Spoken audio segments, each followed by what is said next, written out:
digital bank transformation must be expedited. Special transition program for Malaysian driving license.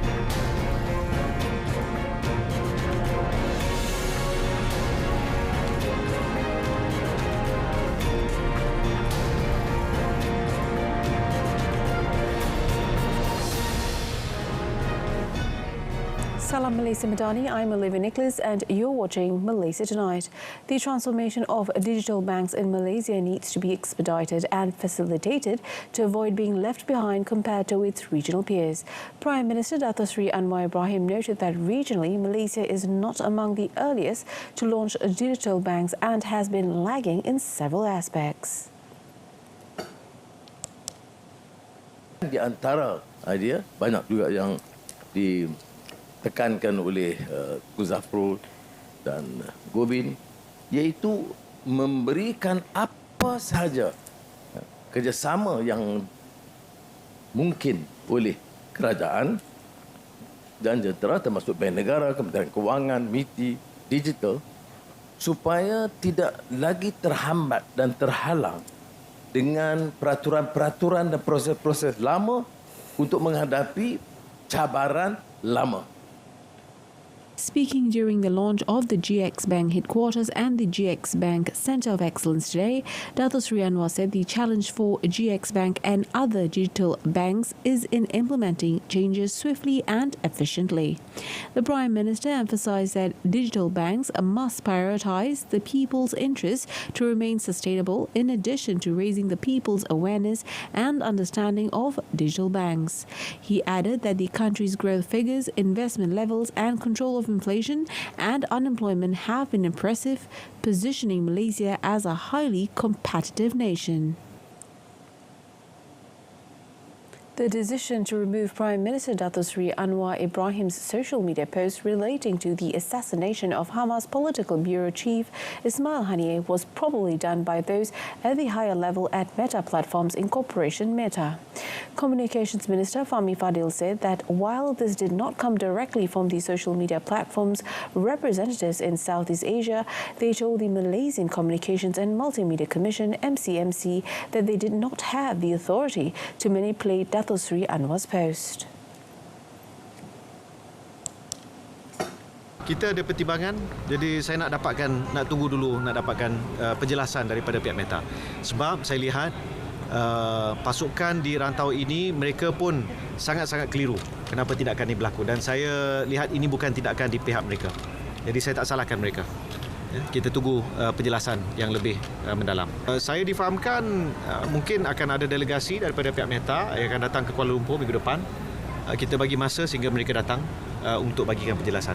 Elaborating, Fahmi said the removal of social media posts by Meta, like what happened to the Prime Minister, should not have happened to anybody. He said this to reporters after joining the Prime Minister and some 3,000 congregants in performing Friday prayer and absentee funeral prayer for Haniyeh at Masjid Negara today. Members of the public are invited to attend the Rally for Palestine Liberation dubbed Himpunan Pembebasan Palestin at Axiata Arena Bukit Jalil this Sunday. Communications Minister Fahmi Fadil on his Facebook post said the rally, which is scheduled to begin at 8 p.m, will be officiated by Prime Minister Dato Sri Anwar Ibrahim. Yesterday, Dato Sri Anwar said the gathering is one of the moves to send a strong message to the world that Malaysia is condemning the assassination of Hamas political bureau chief Ismail Haniyeh and will continue to support Palestine. Haniyeh, who was also the former Prime Minister of Palestine, was reported to have been killed in an airstrike that targeted his residence in Tehran, Iran, in the early hours of 31st of July. He was there to attend the inauguration of Iranian President Masoud Pezeshkian. On the 24th of October last year, a solidarity with Gaza gathering was held at Masjid Negara in Kuala Lumpur, which saw political leaders from both the government and the opposition blocs come together to show solidarity and voice his support for the people of Palestine. The Royal Malaysia Police PDRM will likely re-interview all parties involved in the investigation of Teo Beng Hock's death if instructed to reopen the case. Bukit Aman Criminal Investigation Department Director Datuk Seri Muhammad Suhaili Muhammad Zain said all aspects will be assessed and reviewed before a decision is made to summon and record statements, including from the deceased family. We'll see the necessity for us to call everybody. Kalau kita buka balik, means that we will start baliklah semua. Kan apa juga maklumat terbaru yang mereka ada, kita harus nilai semula lah. Kan the possibility of to call them back is very likely. He said he's at a press conference today. Yesterday, Prime Minister Datuk Seri Anwar Ibrahim stated that the government has agreed to the police reopening the investigation into Teo Beng Hock's death.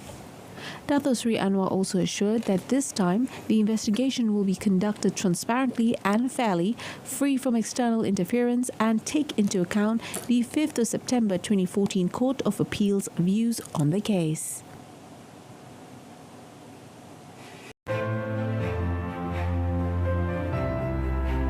Zahirkan rasa cinta kepada negara. Gelorakan semangat patriotik. Hiasi kediaman anda dengan jalur gemilang.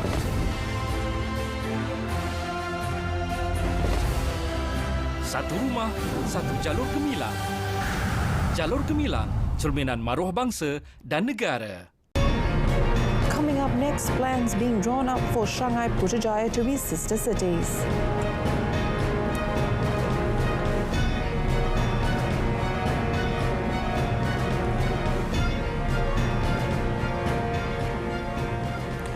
A special transition program will be introduced to a Malaysian driving license LLM Class B1 and B2 holders to obtain a Class B LMM starting on the 1st of October.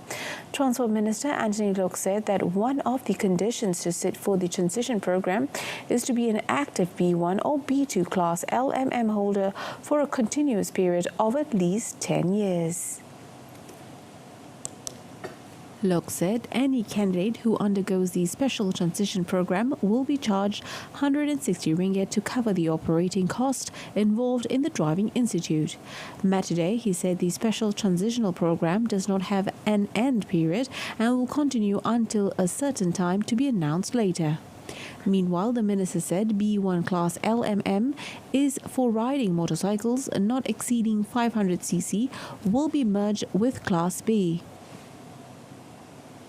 Penggabungan ini ditetapkan setelah mengambil kira permintaan mendapatkan LMM Kelas B1 adalah terlalu rendah pada setiap tahun kerana orang ramai akan terus memilih mendapatkan Kelas B sahaja. Dengan mendapatkan LMM motosikal Kelas B, individu layak memandu semua kuasa sisi motosikal dan tidak terhad kepada motosikal berkuasa 499cc ke bawah sahaja bagi Kelas B1. Loke said existing B1 license holders can choose to remain in the relevant category or can undergo a special program to obtain a B-class license. Plans for Putrajaya and Shanghai to be sister cities are underway. Housing and Local Government Ministers Nga Khaw Ming said he was preparing a proposal on the move, part of the 50th anniversary celebration of diplomatic ties between China and Malaysia, for cabinet endorsement before Malaysia Day. We went to see that so much thing that we can learn from Shanghai. It is amazing. The progress that they have made in terms of their smart city initiative, whereby it's already at the final stage. I'm now in the midst of preparing the cabinet paper to get the endorsement from the cabinet. So when Shanghai, China, Putrajaya, we can form a sister cities, right? Especially to work together. Speaking during the presentation of the ministry's half-year report in Putrajaya today, Nga said that Shanghai's comprehensive city surveillance was also a key area to emulate. Nga said that Shanghai utilized the facial recognition technology, which makes the city safe as everything was under surveillance with HD cameras. The National Food and Nutrition Safety Council (MKMPK) meeting today gave the green light for the proposal to implement the National Food Analysis Laboratory Holistic Framework over the next 10 years. Chaired by Health Minister Dato Sri Dr. Zulkifli Ahmad, the MKMPK serves as the highest advisory body to the government on matters related to national food safety and nutrition. Kita bincang dengan begitu baik dan beberapa rekomendasi untuk kita perhatikan dalam tempoh 10 tahun ini untuk memperkukuhkan keupayaan analisis makanan negara dan juga menangani apapun terutama mutakhir ini krisis keselamatan makanan. Speaking to reporters after chairing the 17th MKMPK meeting today, Dato Sri Dr. Zulkifli said this will be achieved through the development of food analytical capabilities and by improving the analyst's competency and employing cutting-edge technology. He said the meeting also agreed to enhance the implementation of calorie labelling on menus in food outlets, particularly in restaurant chains across the country. MIDF Amanah Investment Bank Berhad foresees that the ringgit would appreciate further in the second half of 2024 2H 2024 as it had strengthened beyond the 4 ringgit 60 cents mark, potentially ending the year at 4 ringgit 43 cent. The bank said the return of foreign funds into emerging markets driven by an anticipated reduction in the Federal Reserve's federal funds rate and narrowing interest differentials is expected to bolster regional currencies, including the ringgit. MIDF Amanah said the local note appreciated 2.8% month-on-month in July 2024, erasing all its losses during the first half of 2024 and gaining slightly against the US dollar. It said the ringgit's broad strengthening throughout the month aligns with the gradual weakening of the greenback on the back of heightened expectations of Fed rate cuts. Meanwhile, the bank noted that the weaker growth in China and the United States, as well as the escalating geopolitical tensions, could adversely affect Malaysia's external trade recovery, thereby diminishing support for the ringgit. Furthermore, the sustained strength of the greenback, especially if the Fed delays rate cuts, possibly due to persistently elevated inflation or stronger than expected US economy growth, will also impair the ringgit's appreciation prospects. The Malaysia United Arab Emirates Comprehensive Economic Partnership Agreement (MA-UAE SEPA) is set to significantly enhance bilateral trade and investment. This agreement will create new investment opportunities for Malaysian firms in the UAE, where they currently operate in sectors such as construction, oil and gas, distribution, food and beverage. Investment, Trade and Industry Minister Tengku Datuk Sri Zafrul Abdul Aziz described this historic agreement as Malaysia's first free trade agreement with a Gulf Cooperation Council nation. In a release statement, he expressed confidence that the SEPA would strengthen trade and industrial links, particularly in renewable energy, the digital economy and electric mobility.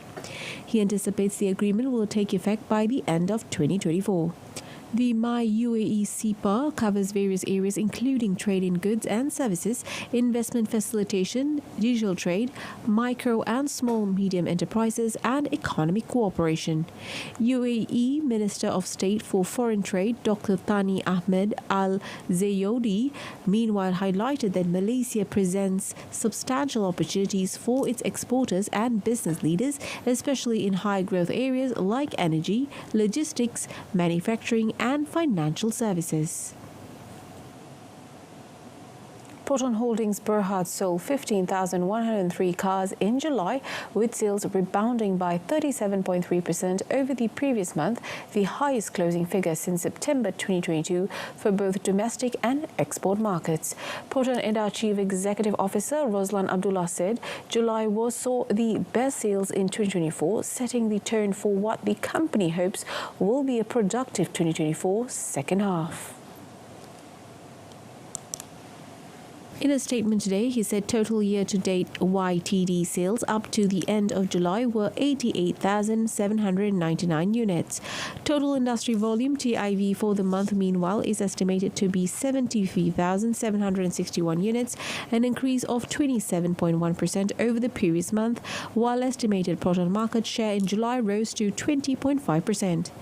The national car maker noted that the Proton Saga led July sales growth.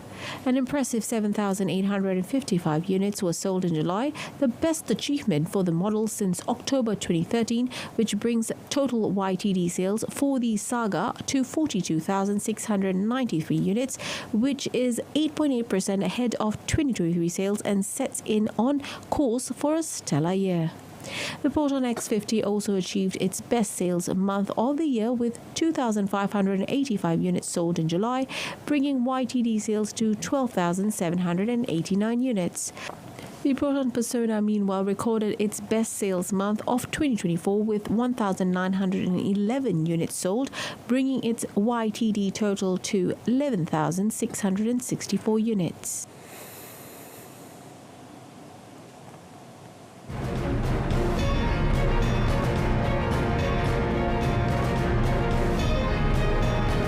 Still ahead, PM Anwar to meet Putin to discuss economic cooperation.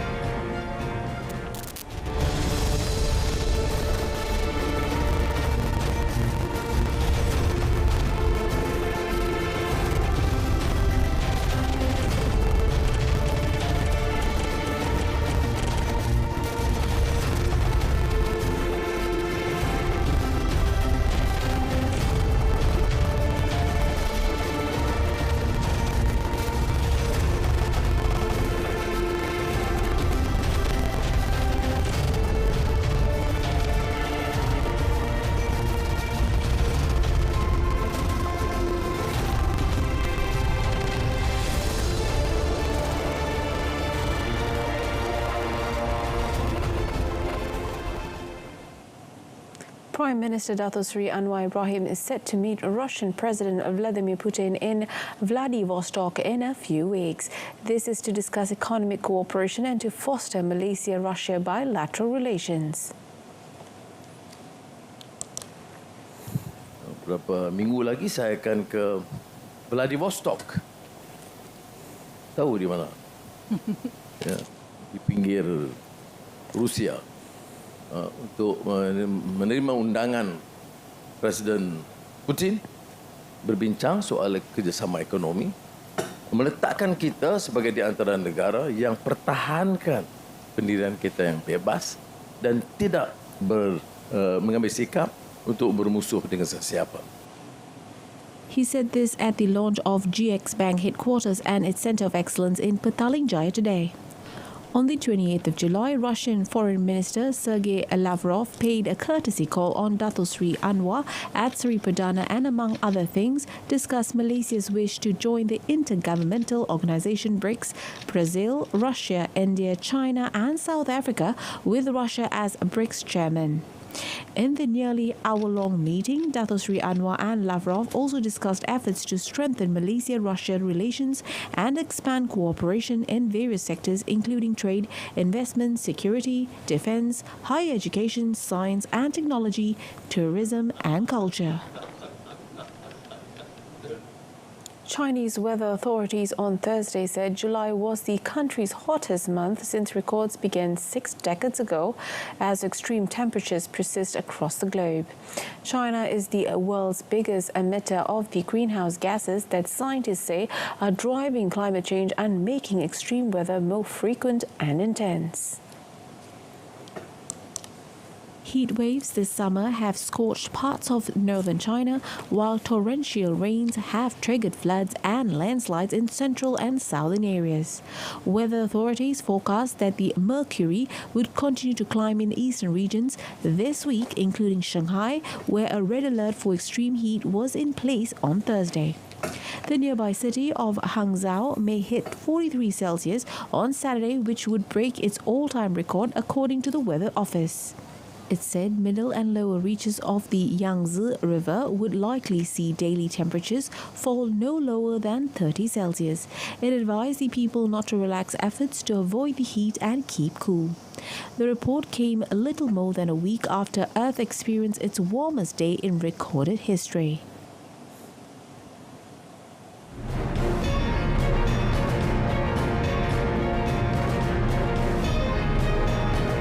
Coming up in sports, men's and women's doubles failed to clear into finals. Stay with us.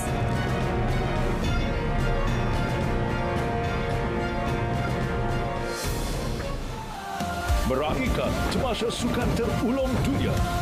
6 saluran khas Olimpik RTM Klik di pautan Paris 2024.rtm.gov.my sepanjang 27 Julai hingga 12 Ogos, walau di mana sahaja.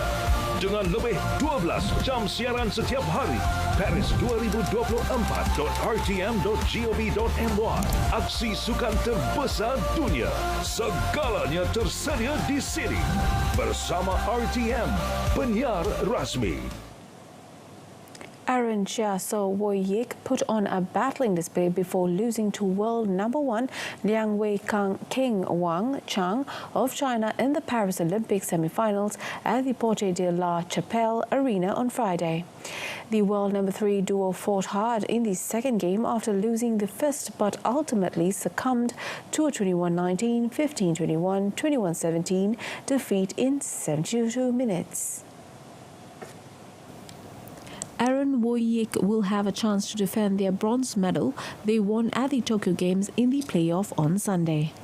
Aaron Woi Yik, the 2022 world champions, fought the first game closely from point to point, but the reigning Asian champions eventually took the first game. The Malaysian then bounced back to overcome Wei King Chang in the second game with their blistering shots. However, the mighty Chinese pair managed to hold Aaron Woi Yik after another neck-and-neck challenge and they decided to advance to the finals after a marathon clash that lasted over an hour.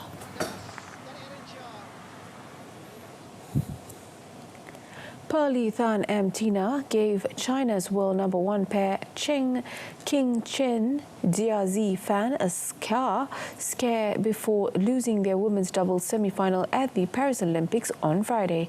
The world number 12 pair put up a brilliant fight in their 21-12, 18-21, 21-15 defeat to the Chinese duo, the silver medalist at Tokyo 2020 at Porte de la Chapelle Arena. Although Pearly Tina are not in the final, they might still return with a medal if they win the bronze medal playoff on Saturday. King Chen Yifan, the Tokyo Olympic silver medalist, dominated from the start to win the first game over the 2022 Commonwealth Games champions. Pearly Tina, who are ranked 12th in the world, then stepped up their tempo to record a 21-18 victory to take the match to the rubber game. However, Pearly Tina, who continued to give a fierce challenge, had to accept the sad result in the dramatic action. Kita memang fokus every point, jangan give up easy sampai habis lah. So kita mau fokus kita punya gameplay, keep our momentum, jangan down lah. Ambil yang positif hari ni untuk hari esok. It was Pearly Tina's second loss to the Chinese pair at the Olympics, this time after losing in the first encounter in Group A last Saturday. A men's singles badminton match involving shuttlers from Israel and Nepal was inadvertently broadcast for less than 5 minutes on RTM Click's Olympic Channel 4 on Wednesday night. Broadcasting Department Director General Datuk Suhaimi Sulaiman, in a statement late Thursday night, however, said that Radio Television Malaysia RTM promptly switched the live coverage to a handball event.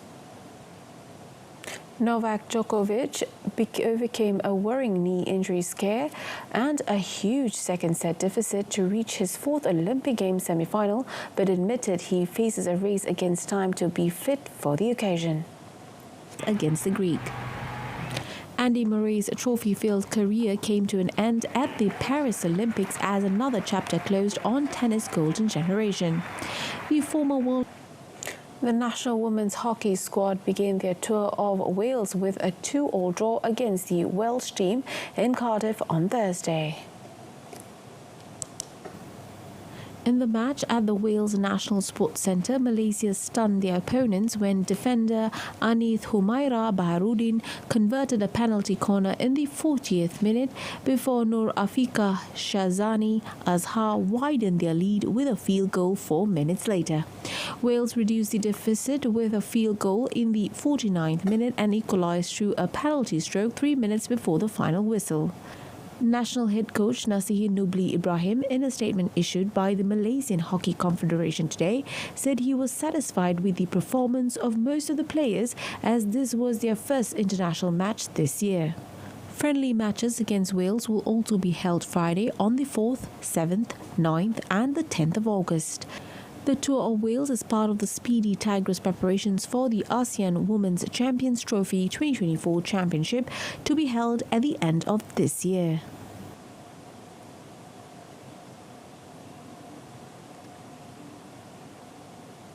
That's it from us this evening. In our top story, digital bank transformation must be expedited. Malaysia Madani, Jiwa Merdeka. I'm Olivia Nicholas. Thanks for watching.